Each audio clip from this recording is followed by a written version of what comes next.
Welcome to Inside the Distance, a combat sports show that's on the clock discussing all things MMA, breaking down the top 5 fights on the next card and our favorite UFC DFS plays and recommended UFC wagers. My name is Anthony Busciglio with Mike, the MadLab Iurato. We are from the MadLabMMA.com, the most trusted source in MMA, DFS, and wagering. As a loyal member, you get full breakdowns with finishing predictions for every fight on the card, MadLab's recommended DFS plays, our best wagers, private members-only podcast, members-only live stream on every fight day, where we assist you with lineup construction and wagers, fighter metrics for every fighter, and our private Discord where we watch the fights together and we cash tickets. MadLab has hit over 60% on its predictions spanning over a decade. All links to our site are below with a coupon for $20 off your first month. Lastly, we are from New Jersey. We're from New Jersey, so we work off the gentleman's code here. We'll provide fun and entertaining content every week and do our best to help you win money on DraftKings and wagering. In return, all we ask is subscribe to the channel, smash the like button, and share our show with anyone who likes combat sports, sports betting, and or DFS. Now, here's how the show works. We have 3 minutes to discuss the topics and fights you see on the sidebar and 5 minutes to discuss the main event. Mike, quick little intro and recap on last weekend's card, how we did. Yeah, it was a interesting week, very interesting week. I called Derek Lewis. I told you. He did. He ain't the same fucking Derek Lewis, bro. Did you call you called? I said he's gonna get finished early. Yeah, he did. Yeah. Listen, I mean, it is what it is. You guys know how he fights. He's the type of guy who, no matter if he was 5 years ago, 10 years ago, he is who he is. He's not the type of guy that's gonna go in. He's not gonna train. He's not gonna practice Brazilian Jiu-Jitsu and his wrestling. He counts on his power. He utilizes his power, and more times than not, it will work out for him. But it wasn't going to work out against a guy like this unless he caught him in a real stupid spot. So it was a good fight. The card itself, you guys, if on the East Coast, that stayed up until 3:30 a.m. It wasn't a bad card, though. I watched a lot of them before the last 3 fights. I passed out. I ended up watching. I passed out as soon. I was like fighting to stay awake. But it ended at like 3:30 in the morning. I was actually on the East Coast. But the card itself was a decent card. I'm happy that we escaped it with a bonus.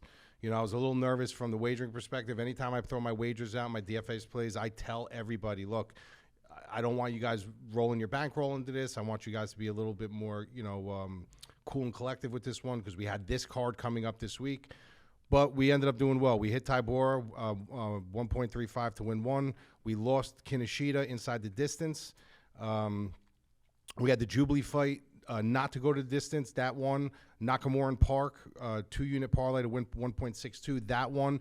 And then we had a mixture of Bellator and UFC where Magomedov ended up losing to Corrales, which I was pretty shocked about, to be honest with you. That was one of the fights where I thought that Corrales just didn't have it anymore, and we lost that. So we ended up going up 1.67 units, which on a card like that, when you don't know the people, you take it and run. Oh, yeah. So it was a profitable night for us. Not so much for DraftKings. There was a couple spots, but there were a couple bright spots that, we told everybody about Nakamura and stuff like that. So there were some bright spots. I'm very happy that we came out with a positive. I had an engagement I had to go to, so I was nervous like the whole night if I was going to open up my phone and see we were minus like 3 units, 4 units, but plus 1.67, can't complain about that. We move on to this card, which is going to be... We take it, we move on. UFC 284. I'm so pumped for this card, man. I can't wait. 2 championship fights. We're going to go to round 1, and the clock starts now. First fight on the card, Jimmy Crute, minus 205 favorite, fighting against Alonzo Menifield. He's the dog at plus 175. Jimmy Crute, the loss to Anthony Smith, but if you guys watched that fight, it was that nerve thing with his ankle. It looked like his ankle broke. They stopped the fight immediately. He got knocked out by Jamal Hill. Couple tough fights for Jimmy Crute. The matchmakers, they might have tailed back a little bit on the level of competition they were putting it up as. Alonzo Menifield, tough-looking guy. He won 2 straight. He also was known for the Von Flue choke against the Water Buffalo. What happened to that guy? Fabio Charant. Menifield's a big bully in there. I think Jimmy Crute is rightfully the favorite. I like Crute. I always did. I think this is a good spot for him to prove that he does belong after that tough injury against Anthony Smith. And Jamal Hill obviously is now the lightweight champ, so that loss doesn't look as bad anymore.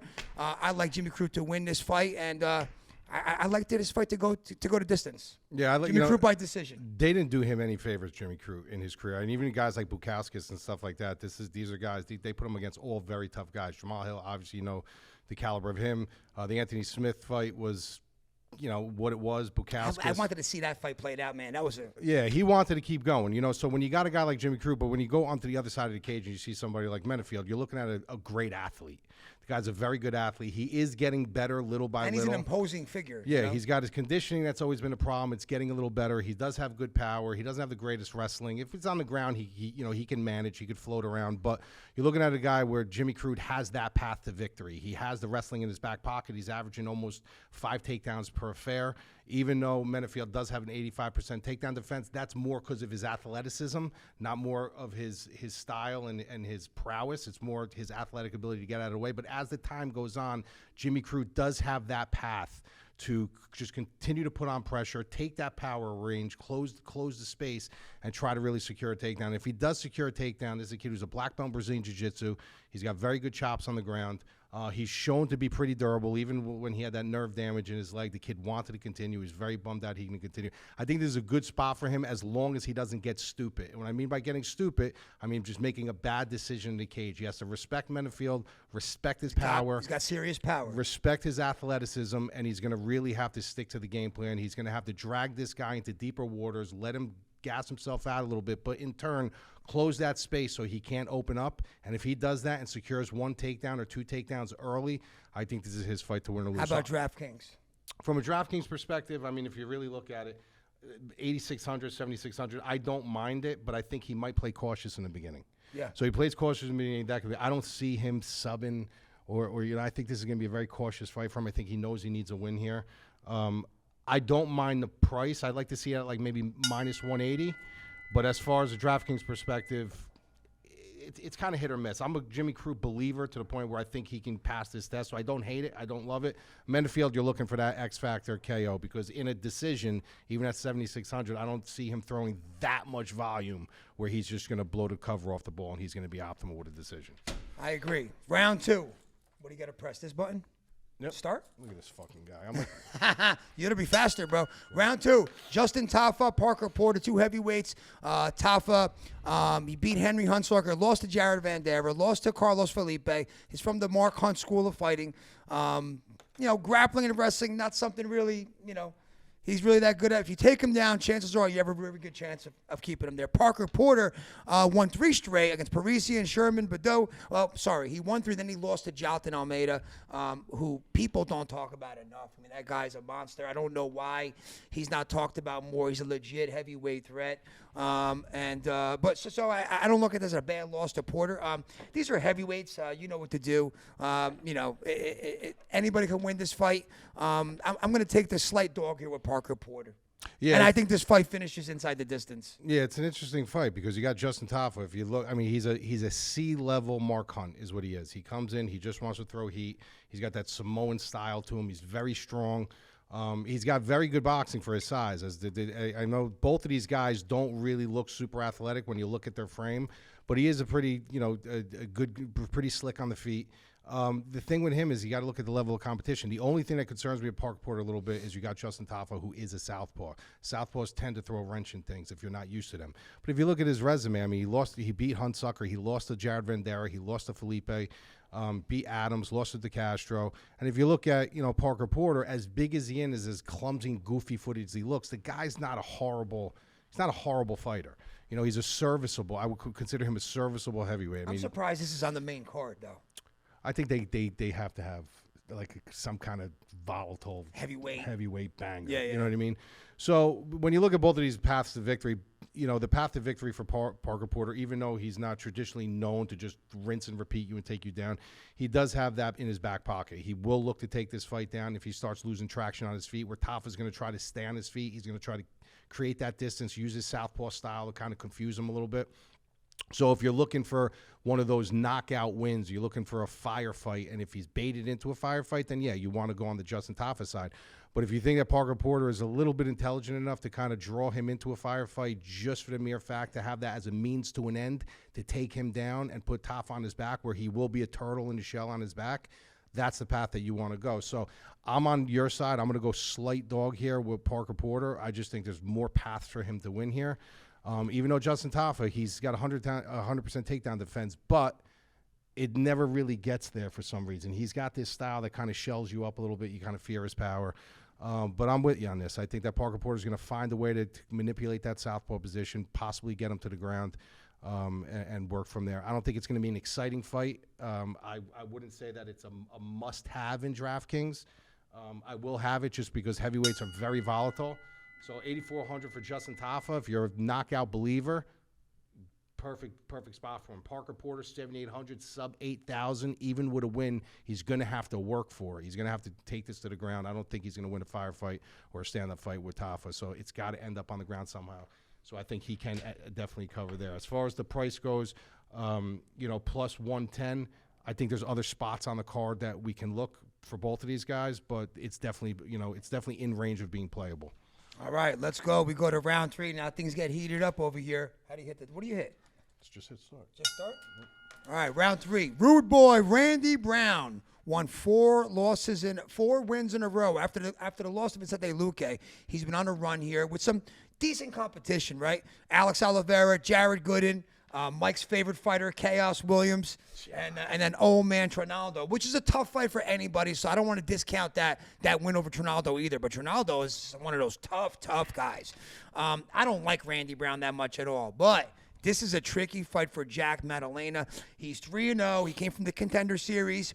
Then he ripped off 3 wins, Danny Roberts and Meet Pete Rodríguez. He's a old school, boxer kind of feel to him, but he can be hit.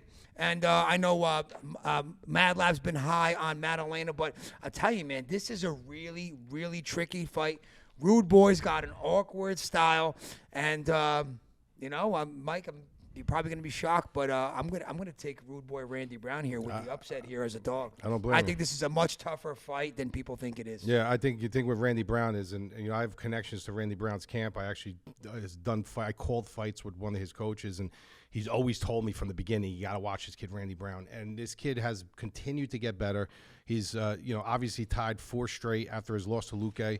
With serviceable competition, obviously old man Trinaldo and stuff like that. He's got a very good striking. He's wiry. He's rangy. He's got very good grappling. He's a well-rounded kid, and he's actually pretty intelligent. So the kid is very sizable for the division at 6'3", 78-inch reach advantage. He's going to have a 5-inch reach advantage against Maddalena. But I come from the old school boxing era where the guys.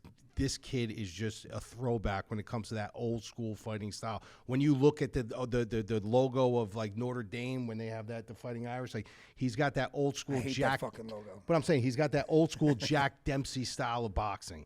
You know what I mean? Very crisp. That's very why clean. you like him. If you're gonna stay on the feet with this kid, you better have combinations and understand how to throw punches and bunches and manipulate angles. If you don't, he will expose you. The thing with Maddalena is, as much as he throws in a clip, he'll throw 8 to 9 per minute. The kid can get hit. You can hit him with about 5 back. So this is a kid who is as good as he is with his offensive boxing. He can be had with his defense.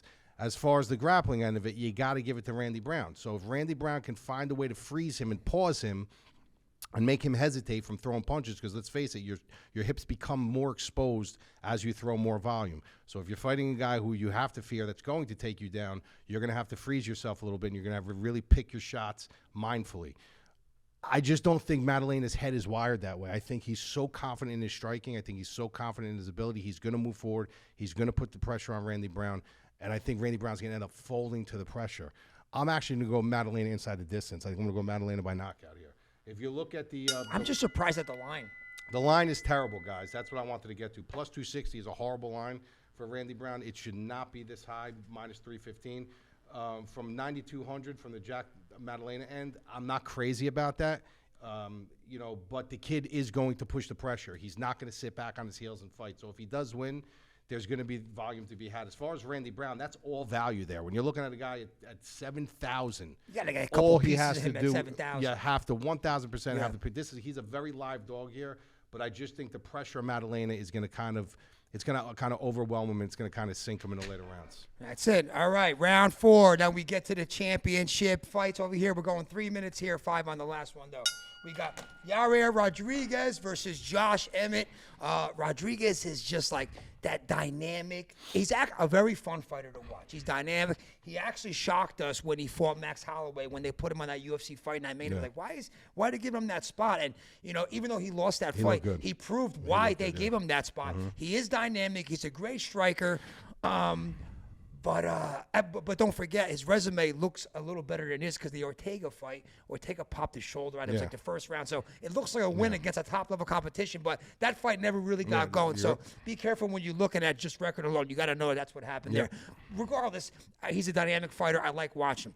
Josh Emmett is that genetic freak power.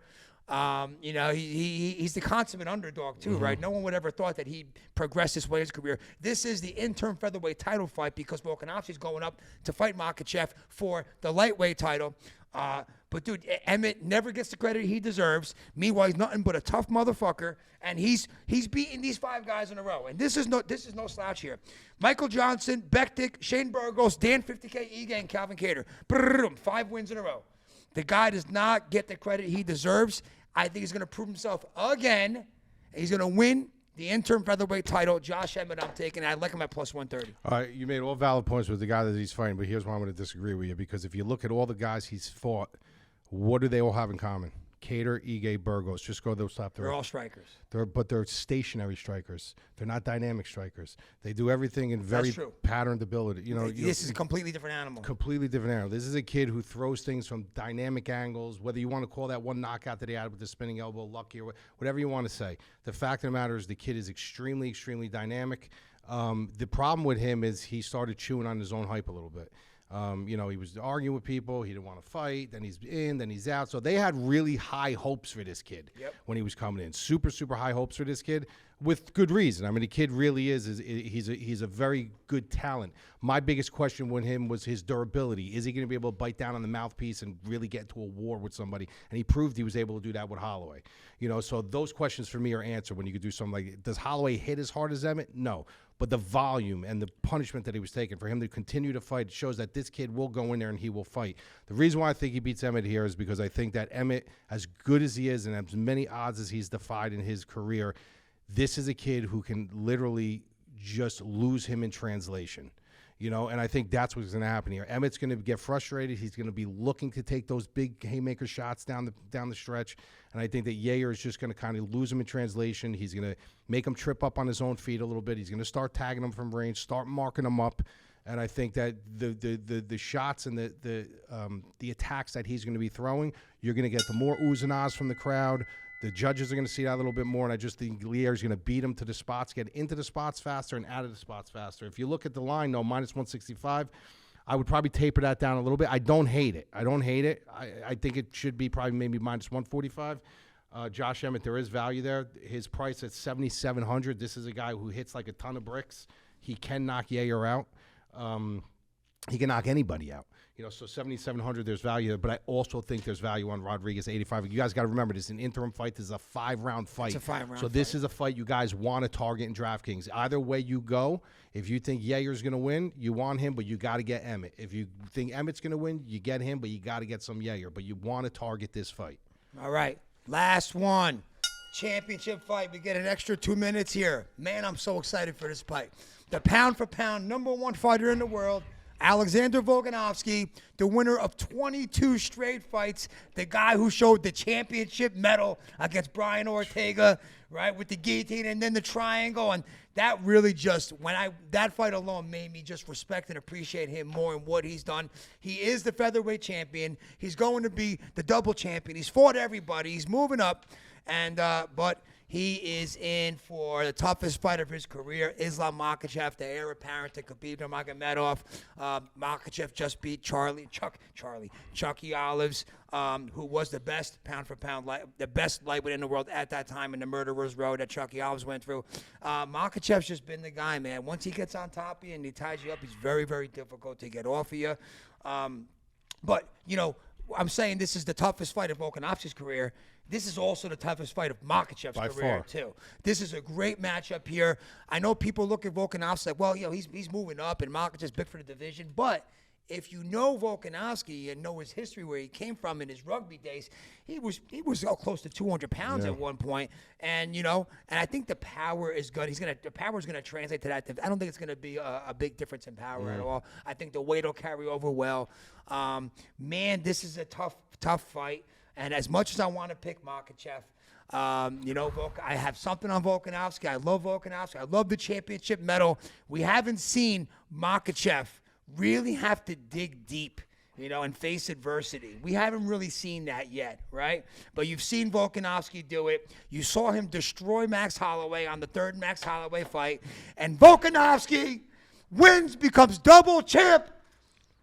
My dog pick, Alexander Volkanovski. This is going to be one of those picks that All right. I'm going to continue to say him about Chucky Olives, what he said to me. You're going to keep picking against him. Okay. All right?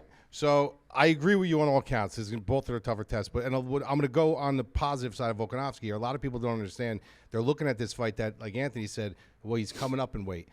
This guy, small. for as small as his stature at 5'6", he usually has the reach advantage on a lot of these fighters, which he has it here, 1-inch reach advantage. He has this freakishly long reach advantage for a 5'6" guy. Also, his rugby days, like Anthony said, he carries the weight well. He's not dumb. He knows that if he comes up, it's going to translate well. He still has to cut the weight. He still has to do this, but he probably will generate a little bit more power. He might be a little bit more explosive and more snappy.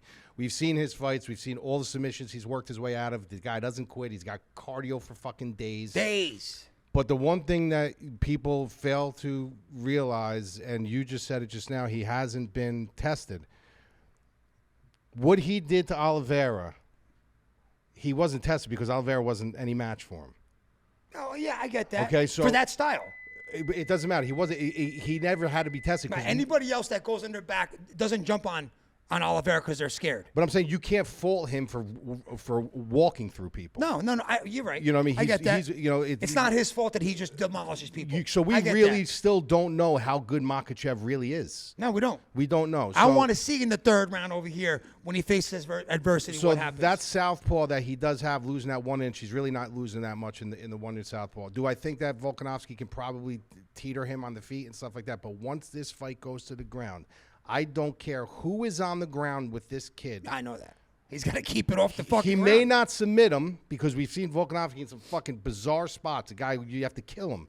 But the fact of the matter is I just think I'm not going to say we don't know how good or bad Makhachev is because we haven't really seen him tested. I'm just going to say we don't know how good this kid is because we haven't seen anybody really test him. I think Volkanovski's going to test him. I think he's the toughest test of his career because he's going to show a toughness that I'll say it again. Oliveira doesn't have that toughness that Volkanovski has. Definitely not. Okay, so 100% Volkanovski's going to walk through fire to get to him. He's going to make this a dirty fight. I think Islam is going to be marked up. He's going to be cut up, but I don't see. I can't pick against him. So I'm going Islam Makhachev. I haven't decided yet if I'm going to pick him inside the distance or I'm going to pick this by decision, but I am going Islam Makhachev. If you look at the thing, I think it's a ludicrous line, minus 390. How do you, the pound for pound #1 fighter in the world is a plus 320. That's completely insane. 6,700, biggest punt on the card. I wouldn't even tie that into a parlay.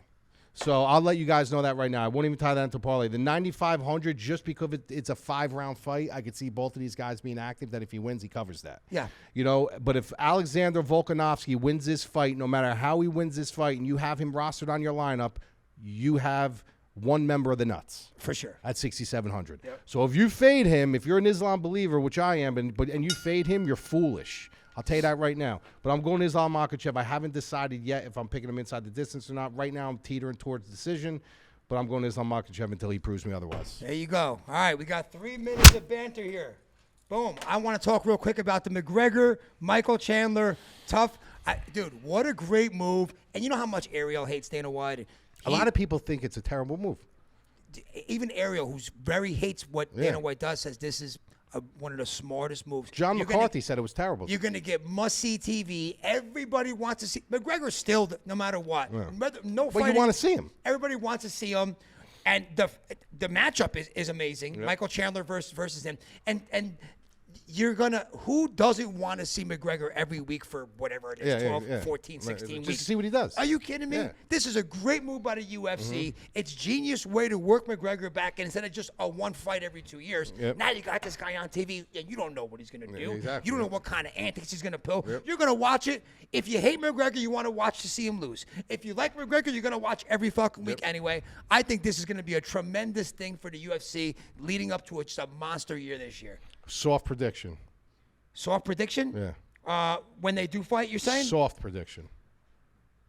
You know, as much as I want to pick Michael Chandler, this guy fights with so much emotion that even though what he should do is wrestle McGregor, he has this prove it to the fans kind of style with his fucking chin out there. I think McGregor's going to knock him out but he should win the fight. His skill set, he should win the fight, but the way he's going to fight, he's going to get knocked out. If you're going to have a matchup for his comeback fight, this is the fight you have because on paper, it's great. You see Michael Chandler as a super well-rounded fighter, which he absolutely is. He's a very good wrestler. He's a good grappler. I've watched him flow grapple a lot. You know, he's got great strike. But this is a guy who, like Anthony said, he is wired to bang with you. He did it with Justin Gaethje. This guy he can't help it. He wants to be like a human highlight reel. So if he's smart and he comes, first of all, they're getting free promotion all the way up to the fight. Yeah. I mean, this is nonstop eyes. You know, but if he comes into this fight intelligent and uses his entire bag of tricks, I don't even see it being a fight. Yeah. But if he comes in like I think he's going to come in, bro. somebody's going to sleep. He can't help it. Somebody's going to sleep within 2 rounds. Yeah.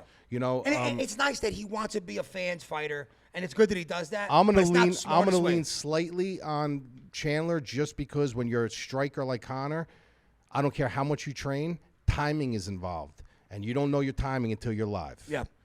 You know, so I'm going to go slightly Michael Chandler right now. If I knew he was going to wrestle, I'd go heavy on Michael Chandler. I'm going to go slightly Michael Chandler, but it's all subjected to change. And we'll have all those weeks to see what McGregor looks like. And this is going to be such a great lead up to one of the biggest pay-per-view fights. Because you got to remember, his conditioning blows, dude. Who? Connor? Yeah. I mean, when he had something Chandler puts on when he had something to prove, and then you got to remember, like, he still has nothing to prove. He's all beefed up now. Yeah, yeah. You know, he's going to put And they're fighting at 170. Yeah. And they're fighting at 170. Yeah. So, awesome. All right. Last but not least, we got Christine's dog pick of the week. And before we go, once again, we're from the MadLab, MMA.com. Go check the links below. There's our first month promo for anybody that's watching the show. Come join us to watch the fights. We have a great time, and we'll see you for UFC 284.